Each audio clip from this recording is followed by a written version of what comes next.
నా ప్రతిపాదన ముఖ్యంగా తూర్పుగోదావరి జిల్లా నాయకులకి, పెద్దలు మనోహర్ గారికి, నాగబాబు గారికి, మా జనరల్ సెక్రటరీస్కి, ముఖ్య రాష్ట్ర నాయకులకి, మీరందరూ ఒక ఆలోచనకు వచ్చి కోనసీమ జిల్లా తాలూకు ఈ ప్రభావం అంటే రెండు కులాల మధ్య లేదా కొన్ని కులాల మధ్య ఘర్షణని దయచేసి దీన్ని నివారించేలాగా, అందరి కోపతాపాలు తగ్గించేలాగా కొంత శాంతి కమిటీలు మీరు వేయాలని కోరుకుంటున్నాను సార్. ముఖ్యంగా తూర్పుగోదావరి జిల్లాలో కంటే నేను మన పార్టీలో ఉన్న ఎస్సీ నాయకులందరూ కూడా ప్రత్యేకించి నేను విన్నవించుకుంటా ఉన్నా. విజయ్, మీరు, రాజ్బాబు గారు, డిఎంఆర్ శేఖర్ గారిని, పెద్ద మొత్తం మిగతా నాయకులందరూ కూడా మిగతా వాళ్ళందరితో కలిసి అసలు ఒక శాంతి ప్రయత్నాలు చేయండి. ఒకటి, అంబేద్కర్ గారి గొప్పదనం తెలియజేయండి. మన ప్రయత్నించి ప్రభుత్వాన్ని అడగబోయే ముందు మనం ఏం చేయాలనుకున్నాం, ముందు అసలు శాంతి ప్రయత్నాలు మొదలు పెట్టండి. కోపతాపాలు తగ్గించమని చెప్పండి.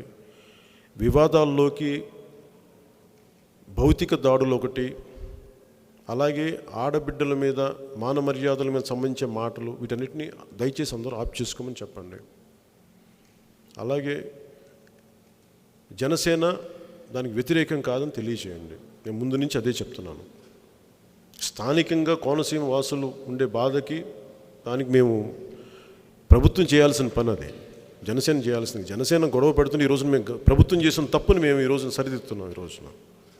అందుకని దీన్ని దృష్టిలో పెట్టుకొని మీరందరూ శాంతి పరిరక్షణ అనే కమిటీలను మీరు వేసి ప్లీజ్ రీచ్ అవుట్ టు, దయచేసి మీరు శెట్టి బలిజల దగ్గరికి కానీ, మిగతా బీసీ మత్స్యకారు కులాల దగ్గరికి కానీ, దేవంగలు కులాల దగ్గరికి కానీ, అలాగే క్షత్రియ మిగతా ఏ కులాలు ఉన్నాయి వాళ్ళకి, అలాగే మాల కులస్తుల దగ్గరికి కానీ, మాది కులస్తుల అందరి దగ్గరికి వెళ్ళి మీరు ముందు పేరు వీటన్నిటికంటే కూడా సమన్వయం ఏర్పరచండి. శాంతి ప్రయత్నాలు చేయండి.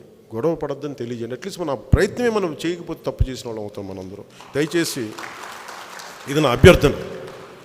దీంట్లో భాగంగా దయచేసి ఇంకొకసారి బలంగా చెప్తాను, దయచేసి దీంట్లో ఆడబిడ్డల్ని కించపరిచే మాటలు దయచేసి రిక్వెస్ట్ చేస్తున్నాను, దయచేసి అది చేయకండి.